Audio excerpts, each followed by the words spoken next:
afternoon and welcome to this Wednesday, November 18th edition of Westman Newsline. I'm Charles Tweed alongside Michael Gribben and Jessica Glasgow. In today's news, the new police station is behind schedule and the battle over the harmonized sales tax continues. And Michael will be in with sports. Mike, I understand the Wheat Kings couldn't pull one out of the hat in Medicine Hat last night. Yeah, that's right, Charles. The Wheaties seem to be in a Dr. Jekyll and Mr. Hyde type team right now, stuck in a win one, lose one kind of routine, which I guess should mean good things in Swift Current tonight. I'll have more on that later and more in sports. Thanks, Mike. And Jessica will be in with weather. Jess, what's going on out there? I find it awfully hard to get a jump on my Christmas shopping with no snow on the ground. Who are you kidding, Charles? We all know you're a last-minute shopper, and I'm sorry to inform you that we aren't going to be getting any snow anytime soon. Currently in Brandon, it's 4 degrees and mainly sunny. Winds are out of the east at 7 kilometers an hour, making it a beautiful day out there. I'll have all your weather details coming up later in the show. Thanks, Jess. Increasing cost estimates have put a kink in the timetable for construction of Brandon's new police station. Administration is currently working with the project's architect and lowest bidder to slash about $3 million off the ballooning price tag, pushing the official tender award back to January at the earliest. That's quite a difference from Mayor Dave Burgess's earlier claims that construction could start shortly this year. Burgess, however, isn't concerned and said he thinks council is being smart and making sure it makes the right decision. Despite some public opinion to the contrary, the city is defending its decision to use the old Safeway building on 10th and Victoria as the location is opposed to other options such as the former Convergys site. At this time next year, returning that call or text while you're driving home could cost you a couple $100. Lawmakers are still working on the legal wording, but they hope a ban on cell phone use while driving will start being enforced in the fall of 2010. A spokesman for Transportation Minister Steve Ashton said the proposed fine would be $191. The news comes just a day after a Jeep carrying 6 teens rolled over in Winnipeg. The driver's cell phone use is suspected as the cause of the accident. Similar laws are on the way in Saskatchewan, Ontario, and BC. The Manitoba government is not bending to pressure from the business community and says it won't be harmonizing the provincial sales tax with the federal GST. Finance Minister Roseanne Wowchuk said Tuesday that she believes implementing an HST would be more of a negative than a positive. The Winnipeg Chamber of Commerce, however, doesn't agree.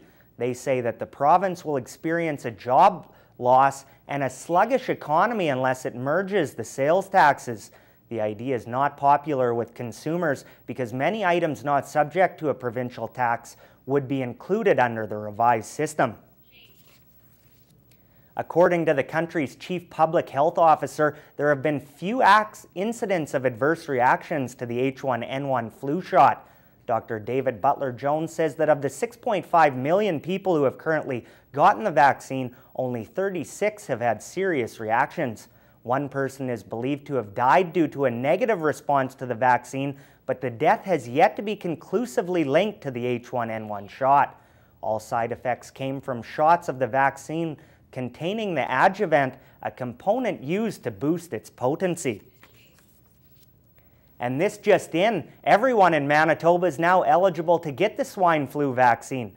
Health officials have lifted restrictions after several slow days at Winnipeg's immunization clinics. Up until now, only high-risk patients were eligible for the shot, but officials are also warning people to be patient because there may be some long lineups. Almost 20% of Manitobans have received the vaccine so far. Emergency patients at Winnipeg's Seven Oaks General Hospital no longer have to guess how long they'll have to wait to see a doctor. The hospital has set up an electronic message board in its emergency department's patient waiting area to post updates on estimated wait times based on how busy the staff are at that moment. If successful in reducing patient frustration, it could be expanded to other emergency rooms in the city. The electronic board gives information on the number of patients waiting, average wait periods, and the longest time anyone currently in the room has waited. And with that, let's take a look at where our current money markets are sitting.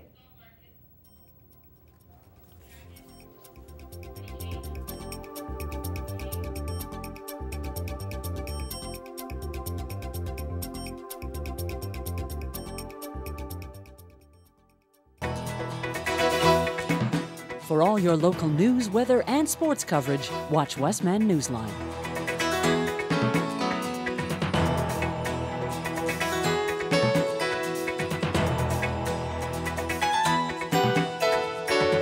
Broadcasting from Assiniboine Community College on Tuesday, Wednesday, and Thursday at 1 o'clock. And Brandon University's Alien Art Show wrapped up this past weekend. The exhibit ran from October 22nd until November 14th.